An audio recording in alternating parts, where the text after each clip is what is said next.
শিক্ষক নিয়োগ দুর্নীতিকাণ্ডে সিবিআই এবং ইডি তদন্তের নির্দেশ দেওয়ার পরপরই কলকাতা হাইকোর্টে বিচারপতি অভিজিৎ গঙ্গোপাধ্যায়ের এই নির্দেশের পরপরই প্রাক্তন শিক্ষামন্ত্রী পার্থ চ্যাটার্জির বান্ধবী অর্পিতা মুখার্জির ফ্ল্যাট থেকে উদ্ধার হয় 50 কোটি টাকা, 5 কেজি সোনার গহনা, একাধিক জমি, বাড়ি, ফ্ল্যাটের দলিল, এমনকি বৈদেশিক মুদ্রা উদ্ধার হয়েছিল। একাধিক মূল্যবান বস্তু উদ্ধার হয়েছিল পার্থ চ্যাটার্জির বান্ধবীর ফ্ল্যাট থেকে।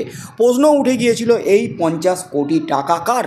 কিন্তু 2 বছর পেরিয়ে গেলেও পার্থ চ্যাটার্জি, অর্পিতা মুখার্জি এরা জেলে থাকলেও এখনও কিন্তু এই প্রশ্নের উত্তর অধরাই থেকে গেছে তদন্তকারী আধিকারিকদের কাছে। পার্থ চ্যাটার্জি দাবি করেছেন, আমি এই টাকার ব্যাপারে কিছু জানি না, যার বাড়িতে টাকা উদ্ধার হয়েছে সেই বলতে পারবে। এদিকে অর্পিতা মুখার্জি তিনি কিন্তু স্পষ্ট বলেছেন এই টাকা পার্থ চ্যাটার্জিরই, তিনি লোক পাঠিয়ে এই টাকা মাঝে মাঝে রেখে যেতেন। এমনকি অর্পিতা মুখার্জির ফ্ল্যাটের যে ঘর থেকে টাকা উদ্ধার হয়েছে সেই ঘরের চাবি নাকি পার্থ চ্যাটার্জির কাছেই থাকতো, এমনই বিস্ফোরক দাবি করেছিলেন অর্পিতা মুখার্জি। তবে এই টাকা কার, 50 কোটি টাকা কার, অবশেষে হাটে হাঁড়ি ভাঙতে চলেছে। অবশেষে কড়া অ্যাকশন শুরু করে দিল আয়কর দপ্তর। বিপদে পড়তে চলেছে নতুন করে পার্থ চ্যাটার্জি এবং অর্পিতা মুখার্জি। শিক্ষক নিয়োগ দুর্নীতিকাণ্ডে গ্রেপ্তার হয়ে জেলে থাকার 2 বছর পর অবশেষে কড়া পদক্ষেপ নিতে শুরু করলো আয়কর দপ্তর। এই মুহূর্তের সবচেয়ে বড় খবর, নতুন করে চাপ বাড়ল বাংলার প্রাক্তন মন্ত্রী পার্থ চট্টোপাধ্যায় এবং তার বান্ধবী অর্পিতা মুখোপাধ্যায়ের। ইডি সিবিআইয়ের পর এবার আয়কর দপ্তরের র্যাডারে অর্পিতা এবং পার্থ। আয়কর দপ্তর সূত্রে খবর, আরও অনেক গোপন সম্পত্তি থাকতে পারে অর্পিতার, ফলে জেলে গিয়ে অর্পিতাকে জেরা করা প্রয়োজন। বেনামি সম্পত্তি খুঁজে বের করতে জেরা করা প্রয়োজন বলে মত আয়করের।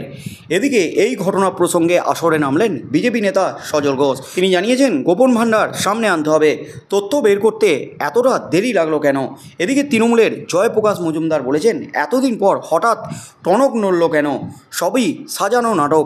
জানা গেছে পশ্চিমবঙ্গে স্কুলের চাকরির বিনিময়ে কয়েক কোটি টাকার চাকরি মামলায় বেনামি লেনদেন এর অধীনে তদন্ত শুরু করেছে আয়কর দপ্তর।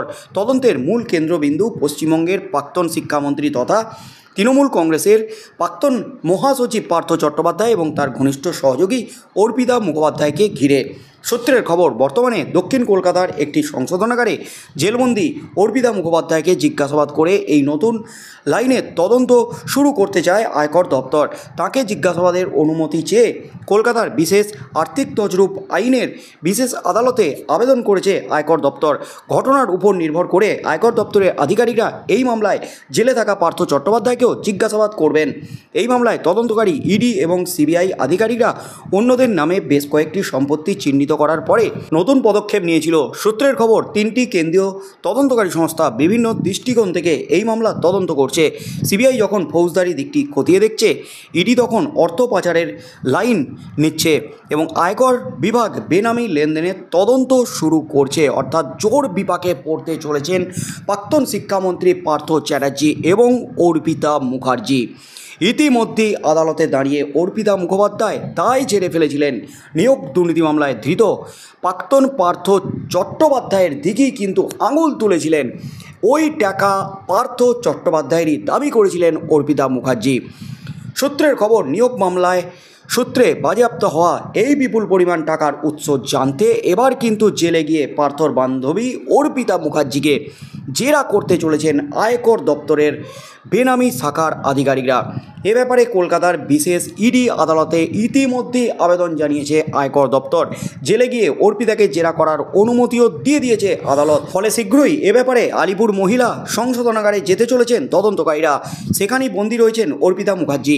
2022 সালে জুলাইয়ে অর্পিতার টালিগঞ্জ এবং বেলগড়িয়ার ফ্ল্যাটে হানা দিয়ে নগদ প্রায় 50 কোটি টাকা উদ্ধার করেন তদন্তকারীরা। বাজেয়াপ্ত করা হয় বিপুল পরিমাণ সোনার গহনা। সেই সম্পত্তি উদ্ধারের বিষয় নিয়ে সম্প্রতি আদালতে পার্থর আইনজীবী দাবি করেছিলেন, অর্পিতাকে অবশ্যই চিনতেন পার্থ। তার মানে অর্পিতার সম্পত্তির সঙ্গে পার্থর যোগ থাকবে এমনটা তো নয়। তিনি এও বলেন, পার্থর বাড়ি থেকে টাকা ও গয়না উদ্ধার হয়নি, উদ্ধার হয়েছে একটি সরকারি ডায়েরি এবং একটি সরকারি খাম। তার ভিত্তিতে এটা প্রমাণ করা যায় না যে পার্থ চট্টোপাধ্যায় শিক্ষক নিয়োগ দুর্নীতিকাণ্ডের অপরাধের সঙ্গে যুক্ত। এ ব্যাপারে সম্প্রতি পার্থ চট্টোপাধ্যায়ও বলেছিলেন ওই টাকার বিষয়ে তিনি জানেন না।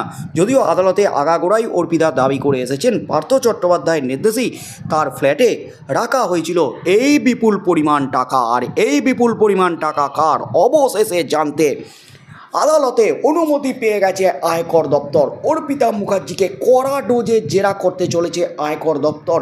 50 কোটি টাকা কার? অর্পিতা মুখার্জি বারবার বিস্ফোরক দাবি করেছেন এই টাকা প্রাক্তন শিক্ষামন্ত্রী পার্থ চ্যাটার্জির। এবার কিন্তু অর্পিতাকে আয়কর দপ্তর জেরা করতে চলেছে। সেই জেরায় অর্পিতা কী তথ্য ফাঁস করে, পার্থ চ্যাটার্জি ছাড়া আর কোন কোন মাথার নাম সামনে আসে, কারণ 2 বছর অতিক্রান্ত, এখনও জেলে রয়েছেন, এখনও জামিন পাননি পার্থ, অর্পিতা কেউই। তাই নিজেকে বাঁচাতে কি এবার রাজসাক্ষী হবেন অর্পিতা মুখার্জি? এবার কি আয়কর দপ্তরের সামনে সব কিছু ফাঁস করে দেবেন অর্পিতা মুখার্জি? কি হতে চলেছে আগামী দিনে? অর্পিতা মুখার্জিকে জেরার পর পার্থ চ্যাটার্জিকেও কিন্তু জেরা করতে চলেছে আয়কর দপ্তর, এমনই কিন্তু খবর উঠে আসছে। তাই আগামী দিনে পার্থ অর্পিতা যে নতুন করে ফের বিপদে পড়তে চলেছেন 2 বছর পর, এমনই কিন্তু মনে করছে রাজনৈতিক মহল। তাই আগামী দিনে পার্থ এবং অর্পিতাকে জেরা করে কী তথ্য হাতে আসে, এই 50 কোটি টাকা কার, কি জানান অর্পিতা এবং পার্থ, সেদিকেই চোখ থাকবে গোটা রাজ্যের।